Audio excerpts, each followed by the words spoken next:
Hey dude, Yeah? did you know that you have rights? Yeah? Alright. Constitution says you do, so just letting you know. Hey dude, did you know that you have rights? Yeah. Okay, I'm kidding. Okay. It's like the fifth time I've said that.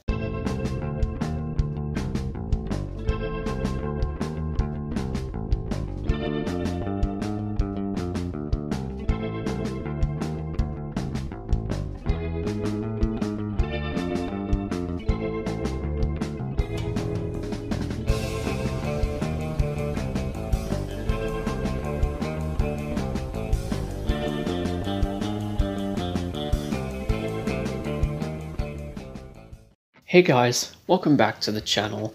Today I'm going to begin a brand new retrospective on Better Call Saul, the Breaking Bad spin-off. So Better Call Saul is a prequel to Breaking Bad, focusing on the character of Saul Goodman, the criminal lawyer from Breaking Bad. And the story showcases his transformation from his humble beginnings as Jimmy McGill to everyone's favorite fictional lawyer in television history, Saul Goodman. So I have a full playlist for Breaking Bad, including the El Camino movie, so you can check all that out if you want to first. Here, we're going to be covering the first 5 seasons in one video, and when season 6 has finished airing in its entirety, I will do a review for that and then a ranking video for the entire Breaking Bad universe. And don't worry about spoilers guys, I'm gonna do my best to keep this video as spoiler free as possible. But before we begin, let's delve into the history of Better Call Saul. So Better Call Saul was created by Peter Gould and Breaking Bad creator Vince Gilligan. It premiered back in 2015 on the AMC network, and it is currently airing its 6th and final season, and as of this recording there are only about 4 episodes left. Like Breaking Bad before it, it is pretty much a crime drama with some dark comedy and legal drama elements, considering Saul Goodman is a lawyer. A lot of Breaking Bad characters make appearances or have major roles in Better Call Saul, so it is kind of worth checking out just for that. The show has garnered critical acclaim similar to that of Breaking Bad, with many considering it a prime example of a prequel done right, and some even call it better than Breaking Bad. You know, if you're one of those people who prefer it over Breaking Bad, more power to you. Personally, I'm on the opposite end of the spectrum, since Better Call Saul wouldn't be what it is without Breaking Bad, and Breaking Bad was the more groundbreaking show between the two. Before Better Call Saul existed, Saul Goodman was considered by many Breaking Bad fans to be one of the best characters of that show. And now at this point in time, out of all the lawyers in TV history, he's now considered to be the most iconic, and he has also become a staple of pop culture, specifically meme culture. So without further ado, let's jump into season 1.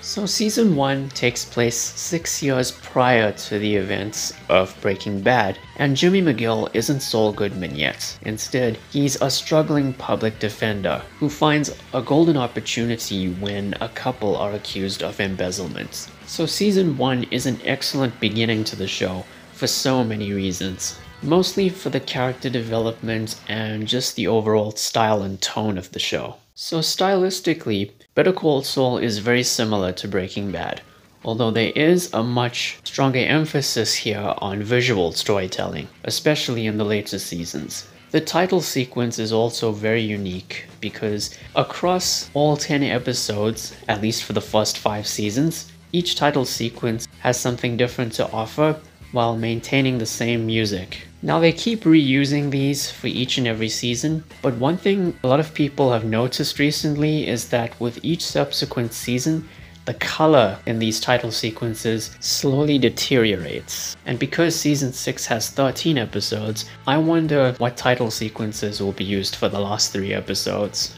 Then you have the characters, starting off with the man himself, Saul Goodman, played by Bob Odenkirk. Long before Saul Goodman, there was Jimmy McGill, a public defender tired of low-paying cases and struggling to make ends meet. He comes across a case in this season that may be life-changing for him, one that involves a couple known as the Kettlemans who have been accused of embezzling $1.6 million.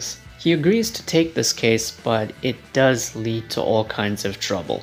Then you have Jimmy's older brother Chuck, played by Michael McKean, who runs his own successful law firm, HHM, which stands for Hamlin and Hamlin McGill, which he co-runs with his business partner, Howard Hamlin. Chuck is very reclusive and suffers from hyper-electromagnetic sensitivity, which means he cannot be exposed to electricity in any way, shape, or form.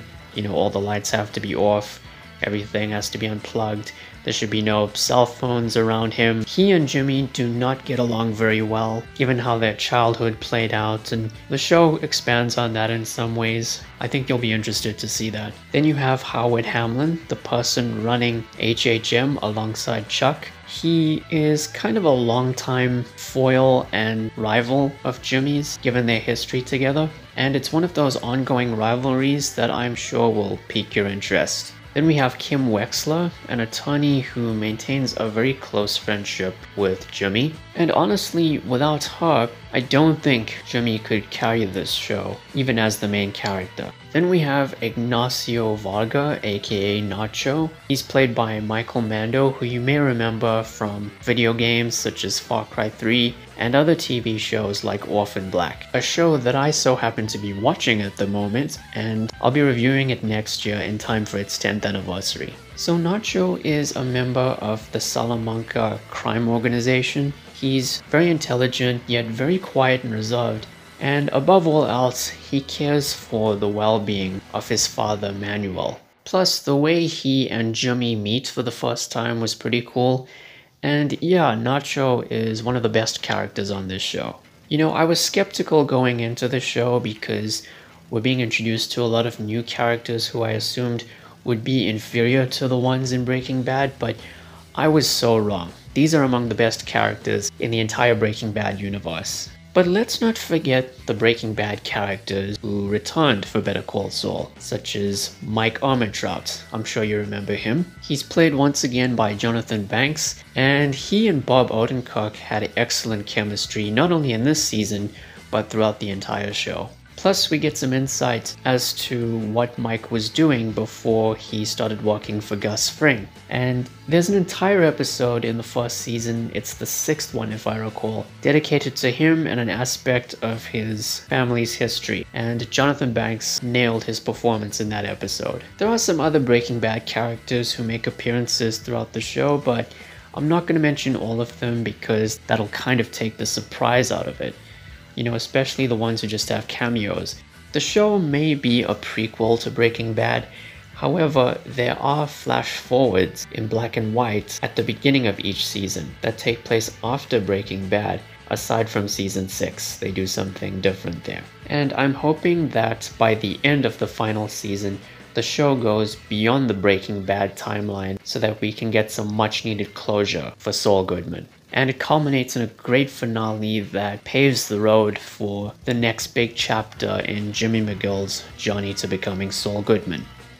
The only gripe I have with season 1 is that the second half is where things kind of slow down. It doesn't have as much urgency and tension to it as the first half does. But other than that, I thought this was a brilliant beginning to the story. So I'm gonna give it a 9 out of 10.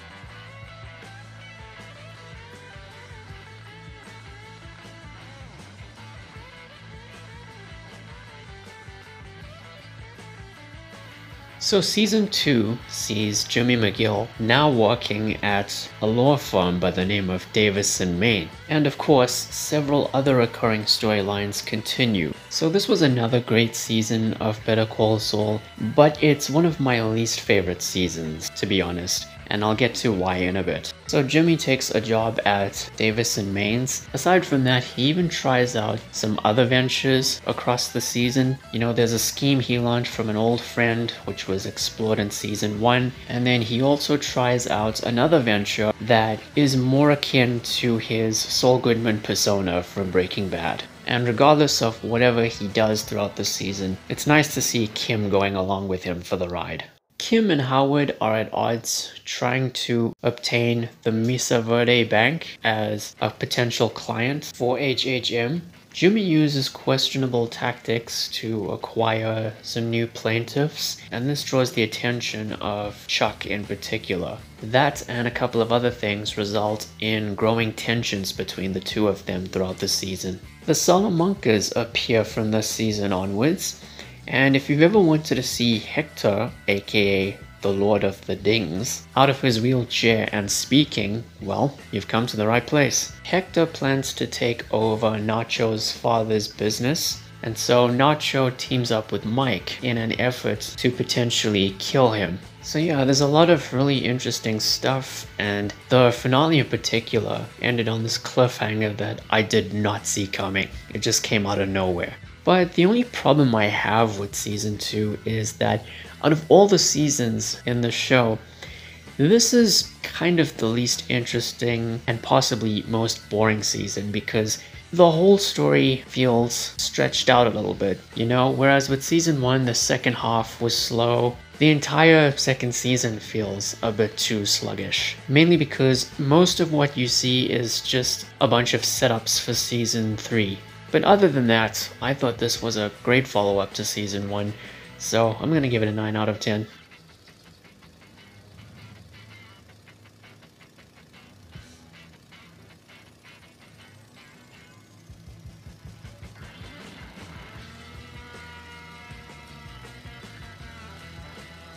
So in season 3, the tension between Jimmy and Chuck escalates to an all-time high, and the conflict between Nacho and Hector Salamanca becomes even more complicated when Gus Fring himself shows up. So by this point, the show is at its best. So much so that if you weren't all that intrigued by the first 2 seasons, this one will definitely change your mind. So a lot of great stuff came out of season 3. You know, Chuck believes Jimmy to be unfit to be a lawyer, and so he takes Jimmy to court to have him potentially disbarred. There's an entire episode dedicated to the court case, and Michael McKean's performance in it was outstanding. Kim plays her part in helping Jimmy prepare for his court case, while also taking on a second client aside from just Mesa Verde. Howard decides to stand with Chuck leading up to the court case, and he even hires a private investigator to spy on Jimmy. And of course, the biggest selling point for season 3 was the return of Giancarlo Esposito in the role of Gus Fring. Now, it's debatable whether or not Gus Fring needed to be in Better Call Saul, because if you've watched Breaking Bad, you already know his motives for his desire to kill Hector Salamanca.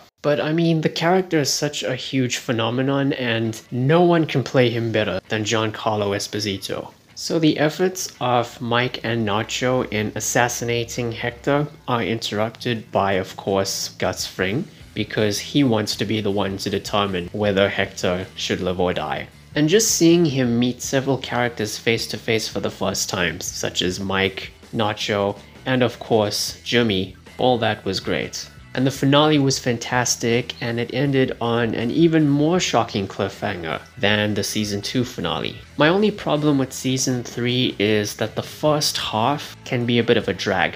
Once we get into the court stuff and beyond that, the season picks up the pace a little bit. So yeah, this is a great season of the show. At that time, it was pretty much the best one. So I'm gonna give it a 9 out of 10.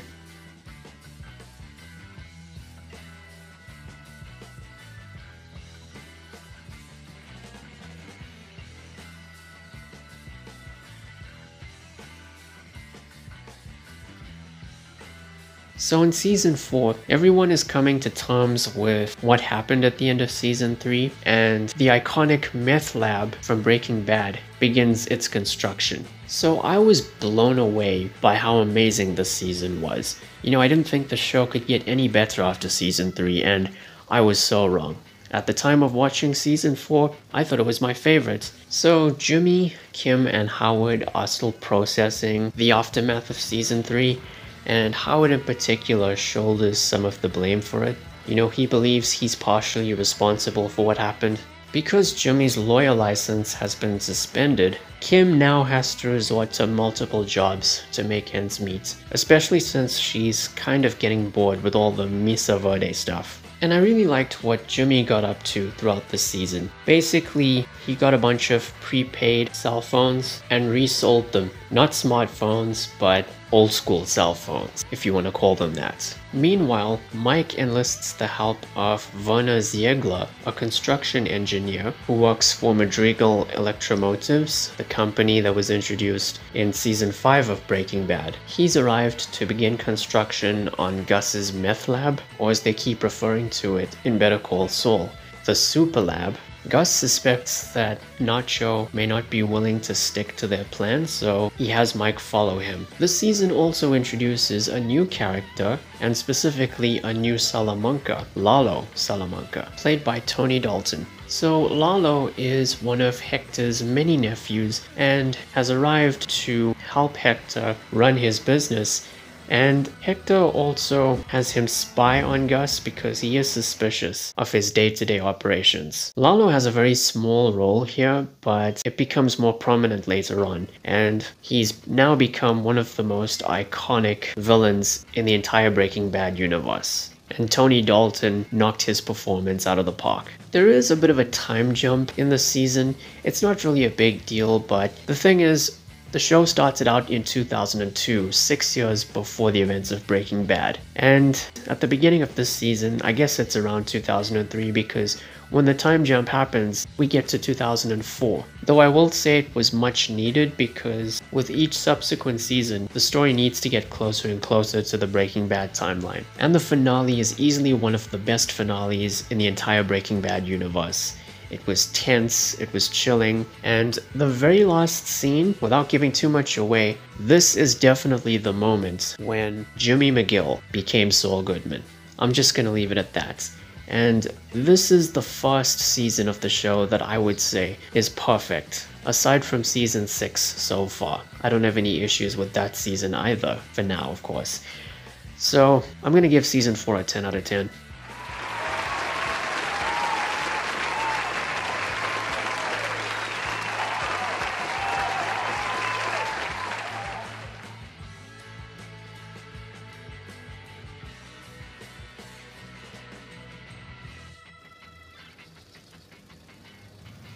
So, the last season I'm going to be covering is season 5. So in season 5, Jimmy McGill is now practically the Saul Goodman we all know from Breaking Bad. Or at least he's slowly becoming that. Meanwhile, the tension between Gus Fring and Lalo Salamanca begins to escalate in this season. So when this season came out, many considered it to be the best season so far. And don't get me wrong, it's another great season of the show, but it's not my absolute favorite season, and we'll get to why in a bit. So from this point onwards, everybody knows Jimmy McGill as Saul Goodman. You know, he just got his law license back, and now he's starting to put his criminal lawyer tactics, if you will, into practice, resulting in genuine public recognition. So in other words, the Jimmy McGill that we first saw way back in season 1 is practically gone by this point. Kim tries her luck at applying Saul's criminal lawyer tactics to her job, and she also had a standout scene where she really stands up for Saul and defends him, and Rhea Seehorn, who plays Kim, did a great job in that scene. After so long, it isn't really until now that Howard decides to offer Saul a job opportunity, and obviously Saul's not having it, so he and Kim conspire to humiliate him throughout the season. Lalo's presence is causing a huge disruption in Gus's business operations, resulting in Nacho and Mike getting caught up in everything and eventually drawing Saul and Kim into it. There were a lot of standout moments in the season, such as an opening scene that involved an ice cream cone, a desert sequence, the scene that I mentioned earlier with Kim in it, and an action-packed finale to top it all off. The only problem I have with season 5 is that some episodes are a little bit slow. That's kind of why it's not my absolute favorite season, but I'm gonna give it a 9 out of 10 anyway.